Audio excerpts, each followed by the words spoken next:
Everyone, welcome back to our channel. আজকে তোমাদের সাথে আরও একটা রেসিপি শেয়ার করি, কারণ এই ঠান্ডায় একটা শর্টকাট রেসিপি হলে ভীষণ ভালোই হয়। সো খুব শর্টকাটে একটা চিকেনের রেসিপি তোমাদের সাথে শেয়ার করছি। আগে পুরো রেসিপিটা দেখে নাও, তারপর কেমন লাগে অবশ্যই কমেন্টে জানাবে। আর তাহলে দেখতে থাকো। এখানে প্রথমে আমি গরম জলে চিকেনগুলোকে দিয়ে সেদ্ধ করে নিচ্ছি।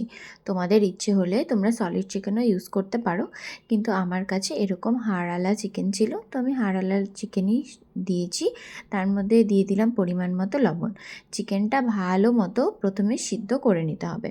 সিদ্ধ হয়ে গেলে তেলের ওপর গরম মশলা এবং পেঁয়াজ বাটা দিয়ে একটু নাড়াচাড়া করেই দিয়ে দিতে হবে পেঁয়াজ এবং রসুন বাটা।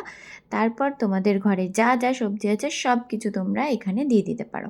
সবজিটা একটু ভেজে নিয়েই চিকেন সেদ্ধ করা জলটা এই সবজির মধ্যে দিয়ে দিতে হবে।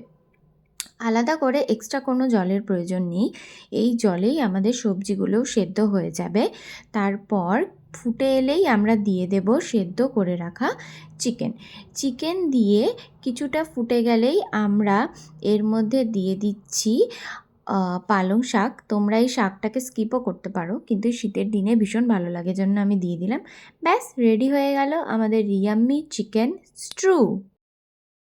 পুরো রেসিপিটা তোমাদের সাথে শেয়ার করে নিলাম। অবশ্যই তোমরা এটা ঘরে ট্রাই করো। আর ভিডিওটা কেমন লাগলো অবশ্যই জানিও।